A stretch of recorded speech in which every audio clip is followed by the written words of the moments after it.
Presenting the classics of Sam P. Chaladurai. Sam P. Chaladurai அவர்களின் போதனை களஞ்சியத்திலிருந்து.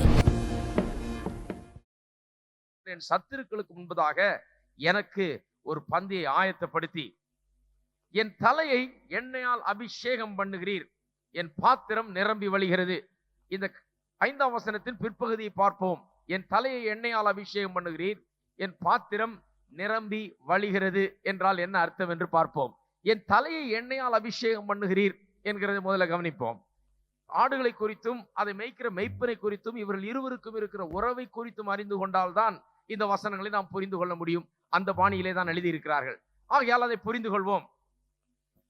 இந்த கோடை காலங்களிலே மெய்ப்பன் மலை உச்சிகளிலே இந்த ஆடுகளை மேய்த்து கொண்டிருக்கும் போது ஒரு பிரச்சனை அதிகமாக இருக்குமாம். அது என்னவென்றால் பூச்சிகளுடைய பிரச்சனை.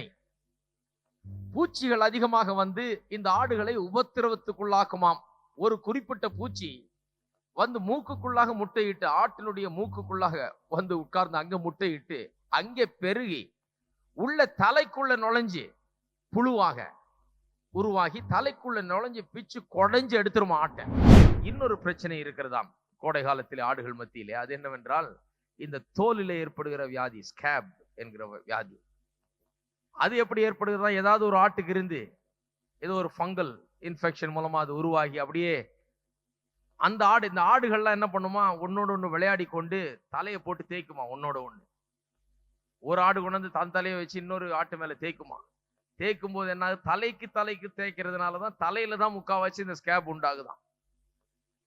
ஒரு ஆடு கொண்டு போய் தன்னுடைய தலையை இன்னொரு ஆட்டுல தேய்க்கும் போது அந்த இது அதுல ஒட்டிக்குது. இப்படியே பரவுது. கூடிய சீக்கிரம் எல்லாம் மொத்த மந்தையே முழுதும் ஸ்கேப்னால் நிறைந்திருக்குமா.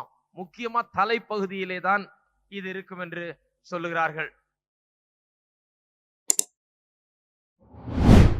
இந்த பூச்சி தொல்லை நீங்கணும். மூக்குள்ள போதுட்டு மண்டையை குடையிற பூச்சி தொல்லை நீங்கணும். அதன் பிறகு இந்த தோல்ல வர்ற வியாதி, இந்த தொல்லை நீங்கணும். இந்த ரெண்டு நீங்கினாதான் திருப்தி ஏற்படுகிறது. அதை தான் அடுத்த பகுதியில பார்க்கிறோம். என் பாத்திரம் நிரம்பி வழிகிறது. இதுக்கு நாம் ஒரு சிறிய காரியத்தை புரிந்து கொள்ள வேண்டும். கோடை காலம் முடிந்து மறுபடியும் குளிர்காலம் ஆரம்பிக்கிற வேளையிலே இந்த ஆடுகள் சேருகிற காலமாய் அது இருக்கிறது. இப்படிப்பட்ட காலத்தில் இந்த ஆண் ஆடுகள் இந்த பெண் ஆடுகளுடைய தயையை பெறுவதற்காக ஒன்றோடு ஒன்று சண்டை போடுமாம். கொம்புகளையும் அதையும் வச்சுட்டு பயங்கரமா முட்டி மோதி ராவும் பகலும் அதனுடைய சத்தம். 1000 ஆடு இருந்ததுன்னா அது டமால் டமால் அடிக்கிற சத்தமே பெரிய சத்தமா இருக்குமா ஆட்டு மந்த மத்தியில. ஒன்னோடு ஒன்று மோதி சில நேரத்தில் ஒன்னை ஒன்று குற்றுயிராக்கி அப்படி போட்டு விடுமா. இந்த பெண் ஆடுகளை தேடி போகிற விஷயத்திலே இவ்வளவு பெரிய போராட்டம் இந்த ஆண் ஆடுகள் மத்தியில உண்டாகி, ஒவ்வொன்றும் நான் தான் பெரிய ஆளுன்னு காமிக்கிறதுக்கு, இந்த ஆட்டு மந்தையில நான் தான் பெரிய ஆளுன்னு காமிக்கிறேன், டாப் ஷீப் காமிக்கிறதுக்கு, தன்னுடைய பலத்தை காமிக்கிறதுக்கு, தன்னுடைய வீரத்தை காமிக்கிறதுக்கு அது மற்றவர்களோட போராடி அடித்து பிச்சு பிடுங்குமா. விசுவாசிகள் மத்தியிலோட பாருங்க, சில நேரத்தில் அப்படி இருக்கும். ஒருவர் ஏற்படுகிற போராட்டங்கள், நமக்குள்ளாக ஏற்படுகிற விரோதங்கள், கசப்புகள், நமக்குள்ளாக ஏற்படுகிற பொறாமைகள், ஒருவரை குறித்து ஒருவருக்கு ஏற்படுகிற தீய எண்ணங்கள், ஒருவருக்கு ஒருவர் ஏற்படுகிற பெரிய போராட்டங்கள் இருக்குது விசுவாசிகள் மத்தியில. இவைகள் தீர்ந்தால்தான் ஆடுகள் ஒழுங்கா சாப்பிட்டு ஒழுங்கா படுத்துங்க, ஒரு திருப்தி உண்டாகும். இந்த பிரச்சனைகள் இருக்கிற வரைக்கும் அதுக்கு தீராத பிரச்சனை தான். இவைகள் எப்படி தீருகிறது? மெய்ப்பன் வந்து நிற்கும் போது இந்த ஆடுகள் அடித்துக் கொள்ளுகிறது, நிறுத்துகிறதாம். ஏற்கனவே சொன்னோம், என்னுடைய புல்லுள்ள இடங்களில் மேய்த்து படுக்க பண்ணுகிறார் என்று பார்த்தோம். இந்த இவர்களுக்குள்ளாக இருக்கிற பிரச்சனைகள் நீங்கவில்லை என்றால் இவர்கள் படுத்து தூங்க போகிறது இல்லை, இதுக்கு நிம்மதி கிடையாது. இன்னொருவரோடு ஏற்படுகிற விரோதம் தீருகிற வரை, அதற்கு ஒரு பரிகாரம் உண்டாகிற வரை, அதற்கு ஒரு பதில் கிடைக்கிற வரை, அது தீருகிற வரை மனுஷனுக்குள்ள ஒரு பெரிய போராட்டம் இருந்து கொண்டே இருக்கும். அவன் என்ன பண்ணலாம், இப்படி பண்ணலாமா, அப்படி பண்ணலாமா, அவன் இப்படி சொல்லிட்டானே, இவன் இப்படி பண்ணிட்டானே, இப்படி எண்ணங்கள் தான் இருந்துகிட்டே இருக்கும் ஒழிய ஒரு திருப்தி, கண்டென்ட்மெண்ட் ஏற்படாது. ஆனால் தம்முடைய பிரசன்னத்தினால், இயேசு தம்முடைய பிரசன்னத்தினால், நல்ல மெய்ப்பராய் இருக்கிறவர் தம்முடைய பிரசன்னத்தினால் நமக்குள்ளாக இருந்து நமக்கு திருப்தியை உண்டு பண்ணுகிறார். எப்படி?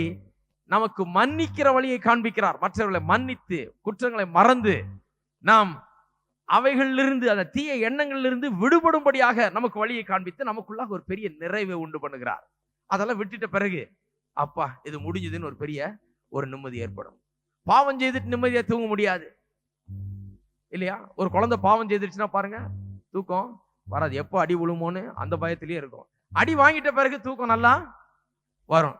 ஏன்னா அடி வாங்கிட்ட பிறகு என்ன தெரியுது? அடி வாங்கியாச்சு, இன்னும் ஒன்றும் பிரச்சனை, அந்த பிரச்சனை தீர்ந்து போச்சு. மனதுல போராட்டம், உளைச்சல் இருக்கிறப்ப தூக்கம் வராது. ஆனால் இந்த உளைச்சலுக்கு பதில் இருக்கிறது. இந்த போராட்டங்கள் நமக்கு அவசியம் இல்லை. கர்த்தரை நாம் விசுவாசிக்கலாம், அவர் நம்ம விடுவிப்பார், அவர் நமக்கு பதில் அளிப்பார், நம்முடைய தேவையை சந்திப்பார் என்கிற ஒரு நிச்சயம் நமக்குள் வரும்போது எல்லாம் நல்லா இருக்கும், நன்றாக முடியும், நன்றாக நடக்கும் என்கிற நிச்சயம் உள்ள வரும்போது, போராட்டம் இருந்தாலும் நிச்சயம் இருக்கும்போது ஒரு திருப்தி உண்டாகிறது.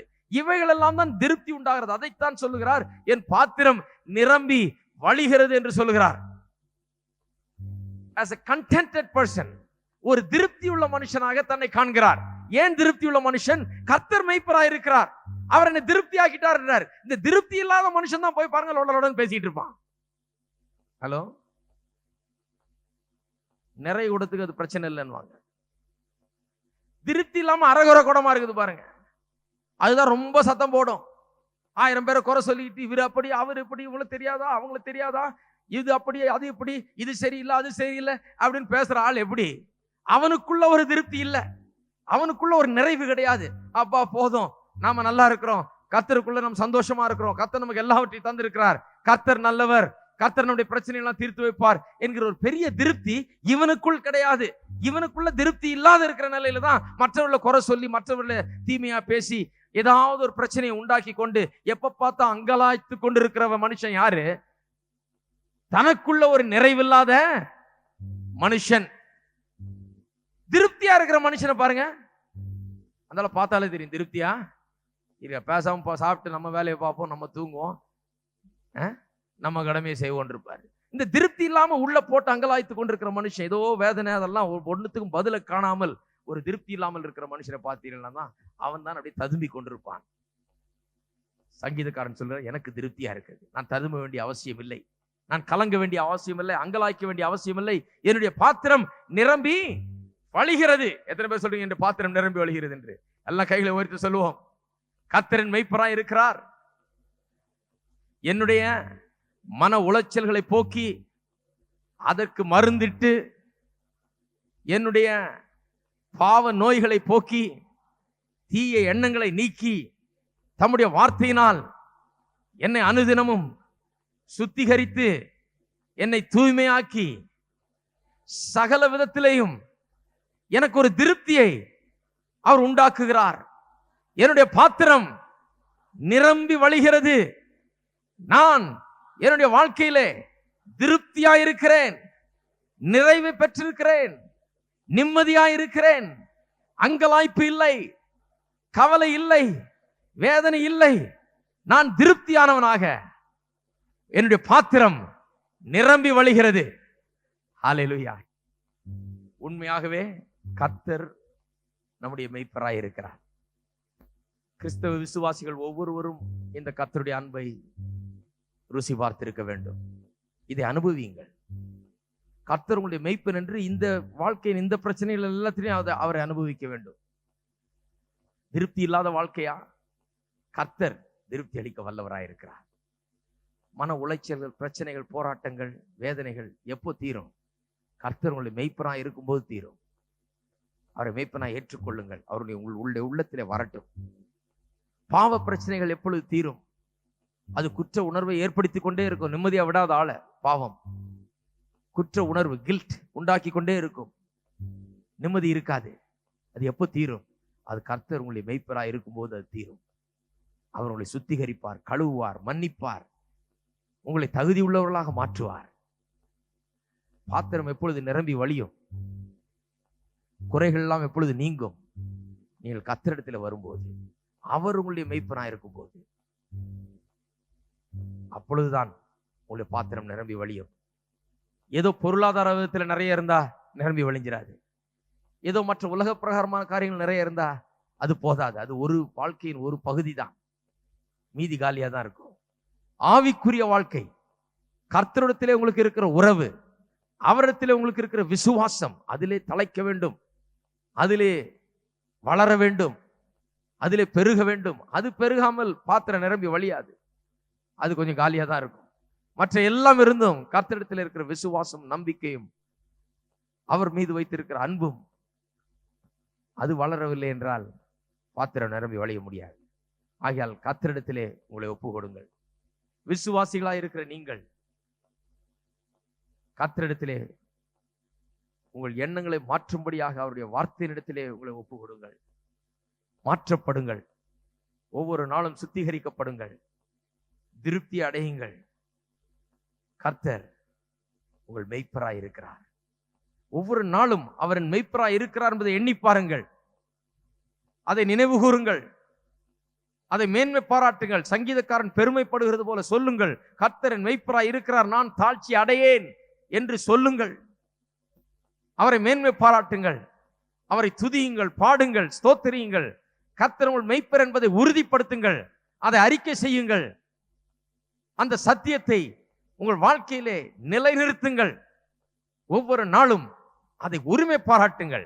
கர்த்தர் என்னுடைய மெய்ப்பர், எல்லா தேவைகள் மத்தியிலும் கர்த்தர் என்னுடைய மெய்ப்பர், நான் தாழ்ச்சி அடையேன் என்பதை உறுதிப்படுத்துங்கள்.